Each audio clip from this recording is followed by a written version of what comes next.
Alright guys, and welcome. This is going to be the HD highlights show for the HDH Invitational, similar to ESPN where they do highlights for every tournament or every game that's being played. This is going to show the highlights, what happened in every game, and how the tournament is looking so far as we are looking to go on to the round of 8. So without further ado, I do have this monitor up to the right of me, which is actually to the left if you guys are watching on YouTube. So I do have this monitor up with a couple of notes. I'm going to be glancing at that a little bit.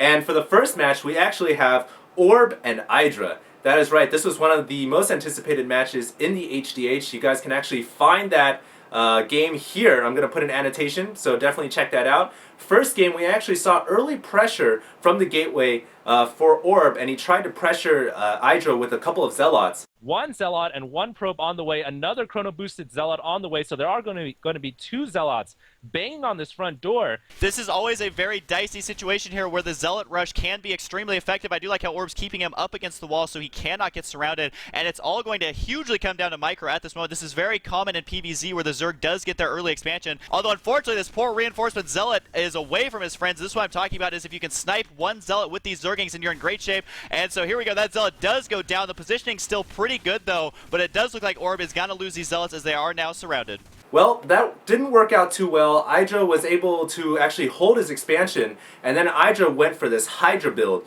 which Orb wasn't expecting. Orb expected Hydra to go for roaches, and so Orb had no units to counter the eventual Hydra push. Yeah, I think that may be too many Hydras. The force field really not doing that effective amount of harassment there with that, just simply because the range on the Hydras is finished, like we've been saying, and it looks like Hydra is in a comfortable position here. Orb is trying to move to the high ground, but Hydra, being the good player he is, he already has his Overlord there with Overlord speed, so no high ground advantage for Orb right now, and this expansion definitely is going to go down. I don't think there's anything that's going to be on the way soon enough, and there we go, Orb actually does GG. Alright, so game 2 between Orb versus Hydra. Orb actually was spawning on Blistering Sands. He chose that map. He decided to actually place 2 gateways instead of 1. Last game he went for 1 gate. This game he went for 2 gateways at 10 supply. Chrono boosted Zealots. The funny thing is he saw the Zealots coming and he didn't decide to cancel his expansion. He actually went for 15 pool, 16 hatch.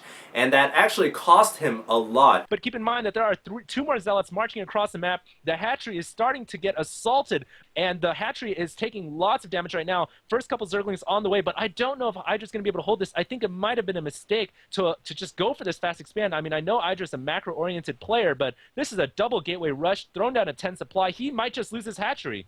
Absolutely. I have seen this build go either way, though, for Zerg players and Protoss players, so like it is very common in the early stages. He does cancel that hatchery. I'm not sure what that Queen is actually doing at the top of that ramp, as that Queen is going to be vulnerable here. The Zealot positioning pretty good. They aren't completely surrounded, but I do think that there are going to be enough Zealots here to kill off the majority of the Zerglings, and if he kills the Queen, he's going to be in good shape. He does snipe the Queen right there. This is where it's going to come down to. I mean, not only did Orb force Hydra to cancel the hatchery, now he's taken 1 drone loss.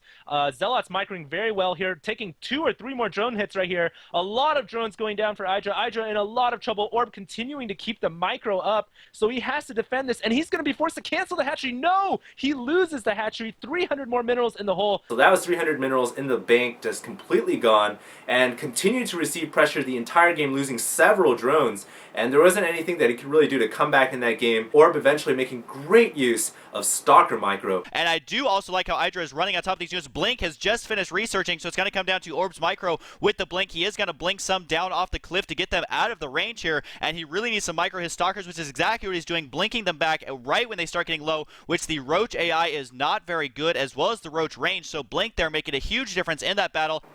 Alright, so we are going to be moving on to the third and final set between Orb and Hydra. Now this time Hydra losing gets to pick the next map, and it turns out he picked Metalopolis, and he actually had some early pressure applied to his fast expand yet again. He was able to fend off the early pressure, and then somehow, some way, was able to scout out the Stargate that was constructing a Void Ray all the way across the other side of the map. No doubt Hydra testing to see if there was any cheese anywhere on the map. He actually found the Stargate going up at one of the most hidden locations, and seeing that Stargate prompted him to actually make the defenses he needed to defend against the Void Ray rush, and from there on out it was over for Orb.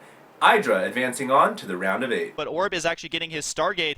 There is a hidden tech over here on the right side. It is just now finishing right now. And if Hydra doesn't scout this, he could be in a lot of trouble because there's only going to be queens. There isn't going to be a Hydralist in time. I do believe he is chrono boosting out that first Void Ray right now. And the positioning of this, oh, is Hydra actually going over there? Or maybe he's setting up his own expansion right now. I'm looking at the rally points though, and the rally point of the Zergling is actually going right by that Stargate, and he may actually see that as he's scouting around. Oh no, he is actually going to see this Stargate. Going on in front of the natural expansion, and Orb here in a lot of trouble. He doesn't have much more army left at 75 supply. I just saw at 104. He's actually going to lose his robotics facility here, which means he's going to lose an Immortal. Did not cancel that in time, I don't believe. And Orb here might have sealed his own deal going for that Stargate. And I feel like the game would have been so much more different had Hydra not scouted that with his 2 initial Zerglings. So that was definitely an entertaining series of games. Moving on, we're going to be taking a look at the next set of games, and that is going to be Rhett versus LZ Gamer. Now this was an interesting series. LZ Gamer actually decided to go to a Reaper harass strategy, where he actually went for, I believe, a 10 racks Reaper build. And the thing is, Rhett spotted it, but he too went for a fast expansion similar to Hydra in the last set of games.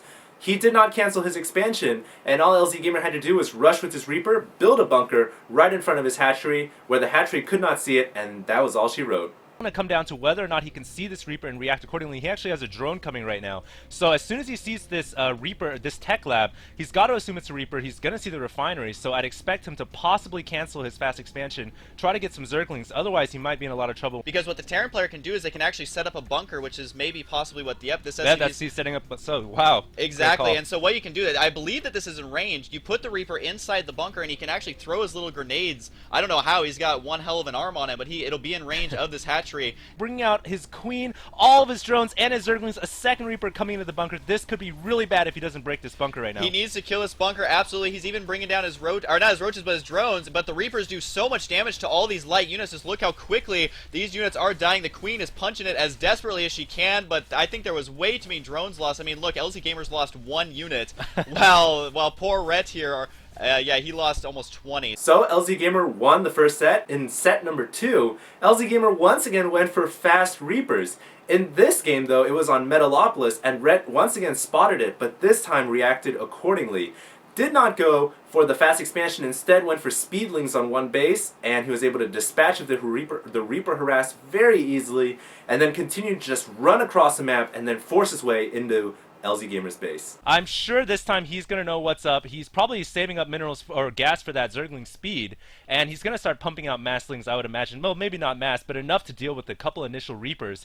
And a queen is pretty darn good against Reapers as well. We do have a queen building inside the hatchery as well, so I think he's going to be pretty well off this time, and he's probably not going to, die in the first couple of minutes. Hopefully he gives us a better game this one. There goes the Zergling speed. It is on the way right now. And now the Zergling is coming in there and fending off the Reaper, exactly what Rhett needed the first game, but this time he's going to be able to hold it off. Trying to break up that ramp, and all the Reapers have actually gone down, and wow, this is a big problem for LZ Gamer, not walling off, forced to pull SCVs off the line to deal with this. Zergling's now speed kicking in, going to be able to move across the Terran player's base, take out those mules, and take out the SCVs harvesting gas. This is huge for LZ Gamer. He's not mining this entire time. It's as if all of his SCVs were already dead anyways, and now the Zergling's just going to work. I'd expect more links to be pumping from across the map, and right now LZ needs to wall that off to prevent additional Zerglings from flooding in. That was the end for game number 2, and then we moved on to a final ace match between Rhett and LZ Gamer. It turns out LZ Gamer chose Steps of War, and we were all expecting to see a pretty fast game on that map considering how small it was. And actually LZ Gamer went for the Reaper build yet again. Rhett saw it, Rhett countered with his Speedling build, and then the game continued to just go on to this huge macro fest, down to one massive battle where Rhett was able to use his infestors to mind control the Thors, and the game ended 2-1 for Rhett. Looks like Rhett finally pushing out. He's got a huge army. Fungal growth is going to be the deciding factor here. Can he get a bunch off? Huge amounts of fungal growth going off on the Marauders and the Medvacs, and the Thor not even getting in range to attack. Even the Spine Crawler, static defense getting up in there. Stim finally being used. I'm not sure if he used it earlier, but it looks like the Marauders might be able to hold on. Some reinforcing Hydras coming in from the north, and a mind control on the Thor. Finally seeing a mind control on the Thor. That changes the battle round, forcing those Marauders to fall back, and here LZ Gamer in a lot of trouble. Alright, game number 3 in the HDH Invitational was actually between Nazgul and In Control. This was also another big hyped up game because, of course, on Husky's channel we saw the In Control interview where he said he would be able to take out Nazgul no problem. Well, that turned out to be a big problem in Game 1